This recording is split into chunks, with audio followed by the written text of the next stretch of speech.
Good morning students. This is your Hindi video. Open your Hindi व्याकरण book. Chapter number 14 मुहावरे. बच्चों ये chapter मैं आपको एक्सप्लेन कर चुकी हूँ आधा तो इसमें से. Page number 54. इसमें मैंने आपको बताया था मुहावरों के बारे में कि मुहावरे क्या होते हैं. मुहावरे ऐसे शब्द होते हैं, ऐसे वाक्य होते हैं जो हमारे बातचीत को बहुत ही अर्थपूर्ण बना देते हैं और हम कम शब्दों में बहुत कुछ कह देते हैं. अगर हम अपने बोलचाल में मुहावरों का प्रयोग करते हैं तो हम बहुत ही कम शब्दों में बहुत कुछ बातें कह सकते हैं. तो इसमें मैंने आपको पूरा कंप्लीट करा दिया था. अब हम नंबर 10 से स्टार्ट करते हैं. आँखें खुलना. आँखें खुलने का मतलब होता है अक्ल आना. वाक्य प्रयोग है, प्राय असफल होने के बाद व्यक्ति की आंखें खुल जाती हैं. कभी कभी होता है ना, किसी चीज़ में जब हम फेल हो जाते हैं तो फिर हमें पता चल जाता है कि हमारी क्या क्या मिस्टेक रही हैं, तो उसे कहते हैं आंखें खुल जाना. कमर कसना. वाक्य प्रयोग है इसका. कमर कसने का अर्थ है तैयार होना.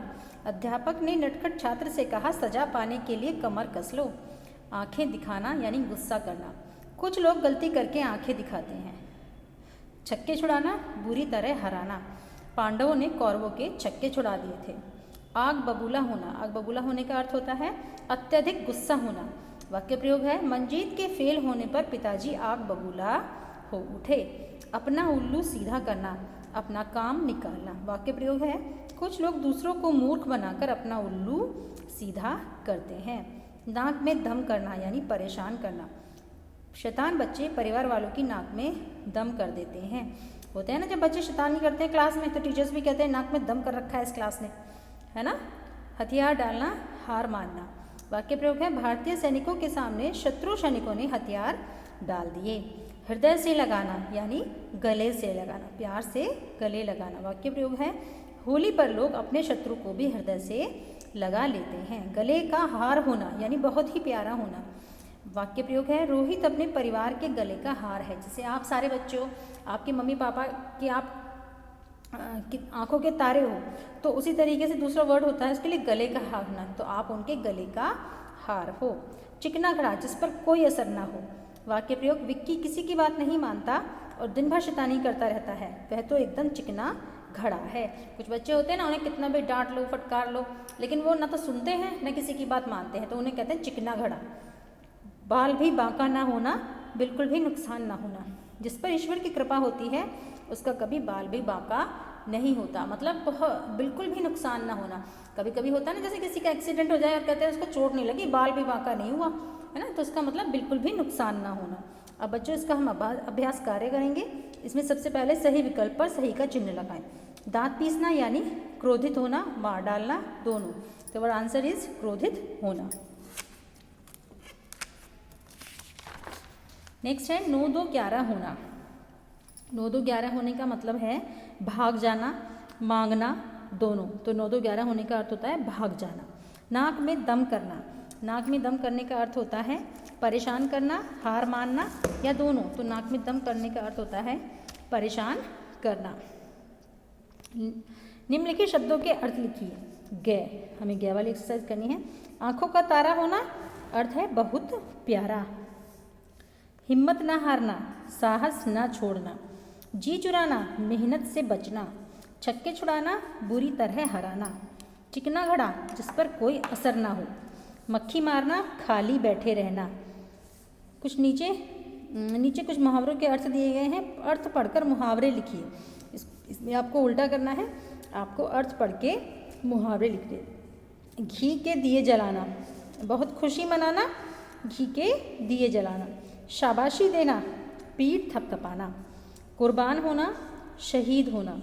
परेशान करना, नाक में दम करना. धोखेबाज या कपटी, आंखों में धूल झोंकना. बहुत आसान, बाएं हाथ का खेल. ठीक है, ये इसके मुहावरे हैं. अब है आपको सही जोड़े मिलाइए. आँख लगना. आँख लगने का होता है नींद आना. आग बबूला होना, अत्यधिक गुस्सा होना. ठीक है. हथियार डालना, हार मानना. गले का हार होना, बहुत प्यारा होना. बाएं हाथ का खेल, बहुत आसान. ठीक है बच्चों, तो ये चैप्टर आपका कंप्लीट हो गया है। ये वर्क आपको मुझे सेंड करना है बहुत ही नीट एंड क्लीन राइटिंग में। चैप्टर नंबर 15 पत्र लेखन। इसमें बच्चों आपको मैं सिर्फ केवल एक यही पत्र कराऊंगी, इसमें थोड़ा सा करेक्शन आपको करना है जो आप पेंसिल से करेंगे। ओके, इसमें लिखा हुआ है सेवा में प्रधानाचार्य जी, सेंट पीटर पब्लिक स्कूल। तो इसको कट करके आप यहाँ पे लिखेंगे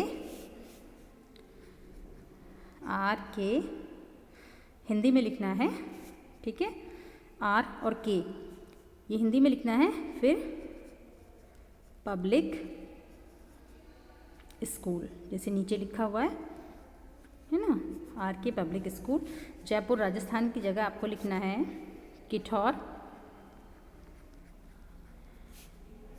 मेरठ। ओके महोदय, सविनय निवेदन है कि कल रात से मैं बुखार से पीड़ित हूँ। डॉक्टर ने मुझे 3 दिनों तक विश्राम करने की सलाह दी है। अतः आपसे निवेदन है कि आप मुझे दिनांक, कोई भी डेट आप डाल सकते हो, 15/11/21 से 17/11/21 तक का 3 दिनों तक 3 दिनों का अवकाश प्रदान करने की कृपा करें। आपकी आज्ञाकारी शिष्या या शिष्य, जो भी आएगा यहाँ पे, शिष्य हैं तो, अगर लड़के हैं तो शिष्य आएगा, लड़की हैं तो शिष्य आएगा। अपना नाम लिखेंगे, अपनी कक्षा लिखेंगे 2 और अपना क्रमांक जो आपका रोल नंबर होता है उसको आप कट कर दीजिएगा। ओके, धन्यवाद सहित। तो ये आपको लर्न करनी है इसी तरीके से। Okay, next work is chapter number 15 में से बस एक ही में ये बीमारी का पत्र है, उसको आपको करा दिया है मैंने, इसको करना है याद आपको। नेक्स्ट है आपका चैप्टर नंबर 16 निबंध लेखन। इसमें बच्चों कई सारे निबंध दिए हैं, लेकिन मैं ओनली 2 आपको कराऊंगी जो कि आपको अपनी नोटबुक में करना है। तो now take out your Hindi notebook. सबसे पहला निबंध है हमारा राष्ट्रीय ध्वज। इसमें बच्चों आपको 8 लाइन्स लिखनी है अपने तिरंगे के ऊपर, जो हमारा झंडा है उसको ध्वज बोलते हैं। नंबर 1, हमारा राष्ट्रीय ध्वज तिरंगा है।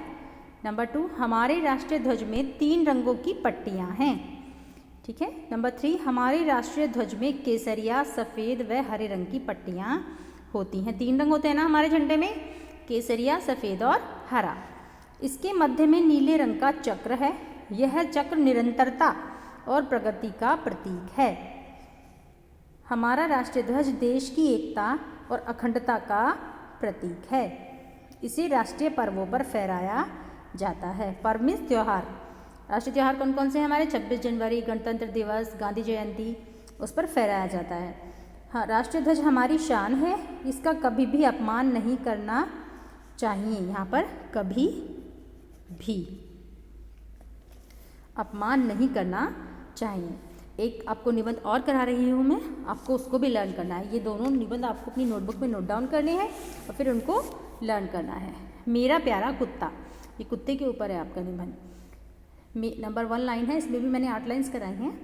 मेरे कुत्ते का नाम मोती है, उसके शरीर पर बड़े बड़े बाल हैं, वह डबल रोटी और बिस्कुट खाता है, वह दूध बड़े शौक से पीता है, वह अजनबी लोगों पर भौंकता है, वह पूरी रात जागकर हमारे घर की रखवाली करता है, वह हमारे घर की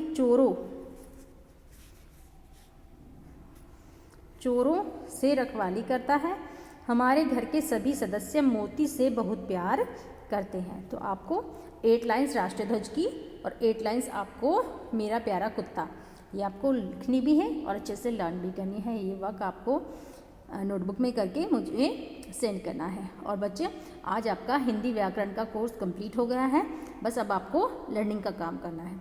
ओके, बाय बाय बच्चों।